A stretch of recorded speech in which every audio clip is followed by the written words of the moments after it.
नमस्कार सर्वांना, मी रोशनी माझ्या ब्लॉगमध्ये तुम्हा सर्वांचं स्वागत आहे। तर आज आले आहेत आमच्याकडे मशरूम आणि मशरूमची भाजी मी कशा पद्धतीने बनवली तुमच्यासोबत शेअर करत आहे। आज आमच्या घरी मार्केटमधून हे आले होते। आता हे काही आहेत तर कोणी याला मशरूम म्हणतात, तर कोणी डुंबर साते म्हणतात आणि आमच्या इकडे हिला भोपळी म्हणतात। तर आता हे भरपूर दिवस झाले पाऊस पडलं तेव्हा येतात आणि श्रावण महिन्यामध्ये हे भरपूर निघतात। आता आज मार्केटमधून घेऊन आले होते। आता यांना साफ करायचं आहे। साफ म्हणजे एवढी माती लागली राहते कारण साफ करायला कंटाळा येतो, खायला कंटाळा येत नाही। आता म्हटलं हिला उत्कर्षावर मी परिपूर्ण साफ करून घेते कारण आज आहे मार्केट आणि मला मार्केटला सुद्धा जायचं आहे, म्हणून मी लागली माझ्या या कामाला। आता हे परिपूर्ण साफ करून घेते आणि यांची भाजी कोणाकोणाला आवडते नक्की सांगा। आमच्या इथं सर्वांनाच भाजी आवडते आणि थोडंसं याच्यामध्ये मसाला वगैरे करून घालते म्हणजे भाजी खायला छान वाटते। आणि फक्त या भाजी सोबत चपाती पाहिजे तेव्हा खाण्याची मजा येते। भाजी आणि चपाती म्हणजे आज पोटभर जेवण होईल सर्वांचं। खायला सर्वांनाच आवडतात, फक्त साफ करायला सर्वांना नाही आवडत। फक्त हे साफ मीच करेल, यांना काटायला एवढं वेळ लागते ना, एक एक एक एक पकडून काटा म्हणजे काटाला धुवायला खूप कंटाळा येतो, पण खायला पट्ट कंटाळा नाही येत। भाजी बनवायसाठी आपले मशरूम रेडी झाले आहेत वॉश करून काटून, आणि आता आपल्याला भाजी बनवायची आहे। तर आता मी साधी भाजी बनवते की मसाल्यामधली बनवते, आता माझ्या इथं कशी आवडते खायला तर चला तुम्हाला सुद्धा सांगते। आता बघू आपण ही भाजी मी कशी बनवणार आहे। आता इकडे ठेवली तेल गरम करायला आणि आपलं तेल झालेलं आहे गरम, म्हणून यामध्ये थोडा घालू आपण जिरा। आणि आता मी याच्यामध्ये घालासाठी कांदा, टमाटर आणि थोडा हिरवा सांबार हा मिक्सरच्या पॉटमध्ये पिसून घेतली कारण माझ्या इथं मसाला घातलेली भाजी आवडते म्हणून। तर सर्वांना जसं काही आवडत नाही,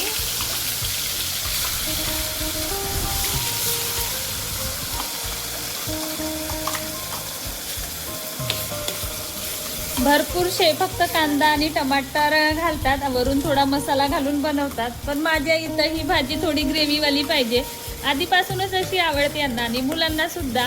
तर मी थोडासा असा मसाला पिसून घेते म्हणजे कांदा, टमाटर आणि सांबारच पिसली, दुसरं काही तर पिसवलं नाही याच्यामध्ये, खोबरा वगैरे ते नाही घातलं। आणि आता याला भाजली नाही, असंच पिसवली। आता तेलामध्ये याला छान परतून घेते म्हणजे याचं चांगलं कलर वगैरे चेंज होईपर्यंत याला भाजून घेते। आता इकडे आपला मसाला तर छान असा रेडी झाला, बघू शकता।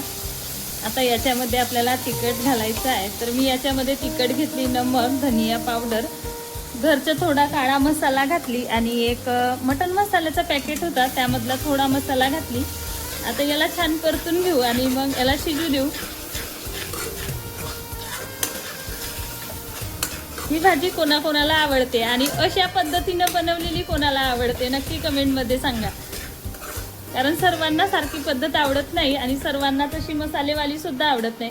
आता याच्यामध्ये ना आपण थोडं पाणी घालून घेऊ म्हणजे आपली चटणी छान शिजेल।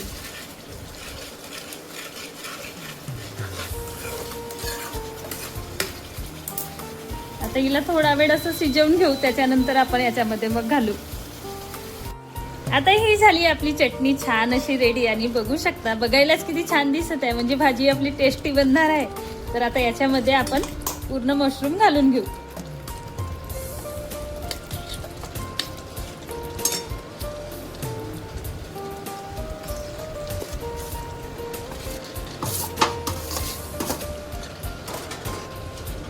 आता याच्यामध्ये हे मशरूम तर घातले, आता छान आपण याला मिक्स करू। आणि हे भाजी शिजते वेळी ना हिला पाणी म्हणजे भरपूर सुटून जातो, म्हणजे पाणी घालायची आपल्याला गरजच नाही पडत। आणि पाणी घालून तर ही भाजी आपण कधी बनवत नाही कारण हिलाच थोडा पाणी येऊन जातो वाफेनी। आता ही आपली 15 मिनिटामध्ये भाजी बनणार आहे, म्हणजे एकदम हाय स्पीडवर पण नाही आणि एकदम स्लो पण नाही, पण 15 मिनिट आपण हिला मीडियम आचेवर शिजवून घेऊ म्हणजे भाजी आपली छान अशी बनवून रेडी होईल। तर आता हिला आपण झाकून देऊ, तोपर्यंत शिजून जाईल। बघू शकता तुम्ही, बघा भाजीला कसं पाणी सुटलेलं आहे, म्हणजे आपण याच्यामध्ये एक थेंबही पाणी नाही घातलं, पण हिला झाकून ठेवलं की असं वाफेनी पाणी सुटून जातं। पण आता ही आपली शिजून काही रेडी नाही झाली आहे, आणखी आपल्याला हिला थोडा वेळ शिजवून घ्यायचा आहे। आणि मसाला जर असला तर अशी छान हलकीशी ग्रेव्ही तयार होते, म्हणजे अशी ग्रेव्ही असली की पोळी सोबत खायला चांगली वाटते। ही झाली आपली भाजी बनून रेडी. बघा किती छान दिसत आहे आणि हिचा कलरच एवढा छान आला आहे. तर ही खायला किती छान टेस्टी टेस्टी वाटणार आहे. आता हिच्यामध्ये घालून घेऊ आपण सांबार, म्हणजे ही आपली भाजी रेडी होऊन गेली.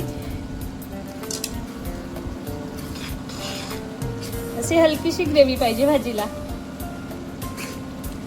चला, तर माझं रेसिपी आवडली असेल तर पटकन माझ्या यूट्यूब चॅनलला सबस्क्राईब करून द्या. आता मी तर इकडे स्वयंपाक करत आहे, पण माझी आद्याराणी इकडे भाजीचा काढलं पिशवीमधून आणि भाजीचा ठेवून राहिली आहे. आद्या बघ इकडे. चला, आता माझं काम एकतर हलकं झालं. आता मी इकडे घेतली आहे चपाती बनवायला. म्हटलं आधी चपात्या बनवून घेते, मग पुरी बनवणार.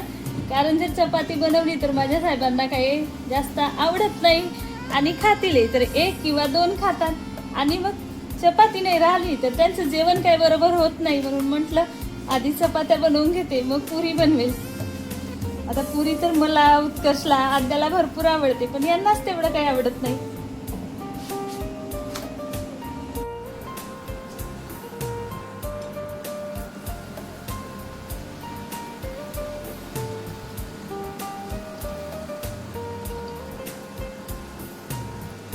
आता झालं माझं स्वयंपाक रेडी. भाजी, चपाती आणि इकडे बनवली मी गरम गरम पुरी. चला, तर या मग मंडळी जेवण करायला.